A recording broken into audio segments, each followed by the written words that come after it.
James Khan is one of the UK's most successful and dynamic entrepreneurs. He's now taking this first-hand knowledge on the road to mentor 6 of the UK's most vibrant small to medium-sized enterprises. Will the young companies make the change or stick to their ways? The business class begins here.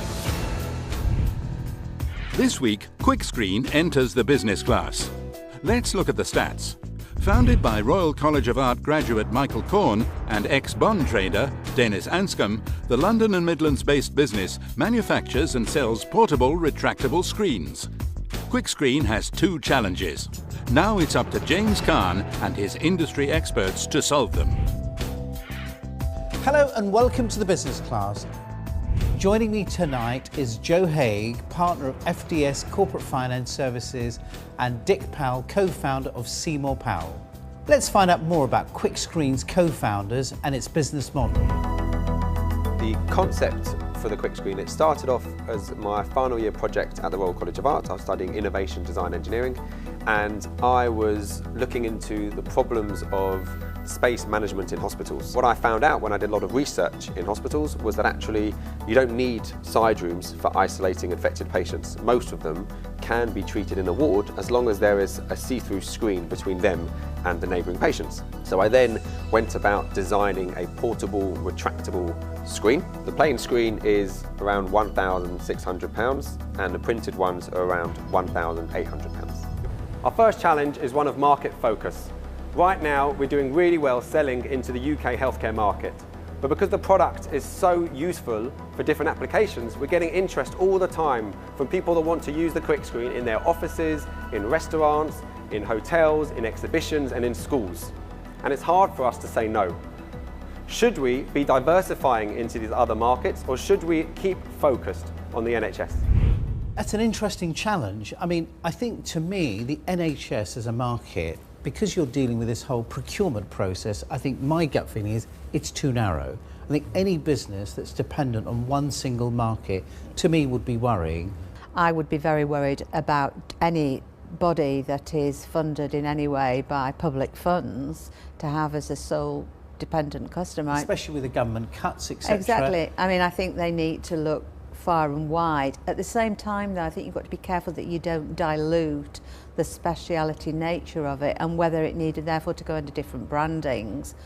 When I was running through the numbers of this business, what I noticed was that they generated £100,000 on sales through online sales. And from what you saw on the web, is this something that you think has been effectively communicated to its customer? Not really, no. I mean, you know, you would want that to be as sexy as hell, and it isn't. It's rather dull and boring, but that's what institutions like. So far, we haven't taken any external funding into the business. This has had a huge number of positive impacts on us because we're very focused on the money we spend, we're extremely focused on generating sales, and we haven't had to refer to any third parties if we need to change strategy very quickly. We've also avoided investing lots of time looking for funders and managing those relationships. However, we're ambitious and we realise that to build a really big company, we really do need external capital at some stage. So we'd love to have some advice on when the right time to raise external funding is. Joe, that's a great question for you, straight in the corporate finance arena. I mean, I think the first thing they've got to establish is, do they want debt or do they want equity? Debt means that they retain ownership of the business. If they take equity, they will dilute their ownership, but the advantages are that you could have a smaller piece of a much bigger pie. It's got to be angel-type funding, really, for this to be of any interest. Dick, if you were them, would you give up equity at this stage for raising capital? I'd avoid both at all costs. The most important thing, I think, is that the business is scalable. And when you can start to do the business plan and see, as Joe says, a future where you are scaling, there are natural points where you need to fundraise. What could QuickScreen raise in the market for something like this type of business at their current scale? Okay, well, there's a specific organisation called Funding Circle, and they provide debt funding for businesses. The founders of QuickScreen are here and have been listening to our discussions, but will they agree on what we've said and make the changes? Let's bring them in and find out.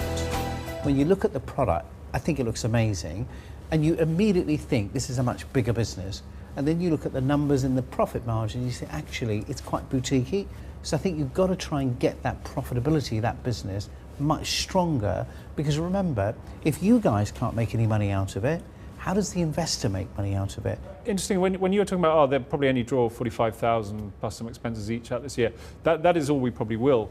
But we'll also generate another 100,000 in excess, which we invest straight back into R&D. So we're not really running it for income right now. The great thing about our business is that we've funded it on the sales. The money that we've generated from selling into that market, we're pumping back into the R&D and to develop the product so that we can then have something that is more automated, lower cost, and then we can diversify into the other markets as you were both saying. I think an individual salesperson could carry a target of roughly £500,000 per market. If that individual was costing you, let's say, a 35,000 base, on target 50, 60,000, that gives you a very good return on investment. We are considering that exact issue right now. Do we hire in to service this demand, or do we keep using the capital and putting it into the product, putting it into the manufacturing process? I think with our limited capital, that's a big decision that we're now working on. I get that. Joe, what are your thoughts on that? It doesn't have to be either or, does it? I mean, if you choose to refinance the business, there's no reason why you shouldn't do both. I'd love to see this business scale. I think the opportunity to raise money is clearly available to them. What they need to do is grab the bull by the horns and turn this into what could be a phenomenon, to see this product across every single business sector that they've identified. Having people testing your ideas and sort of pushing you, I think it makes things a lot clearer for us. A lot of what they said really validated what we've done. If you can find clever ways of getting your message out there so more people know about the screens and the various applications for it, then we should do so.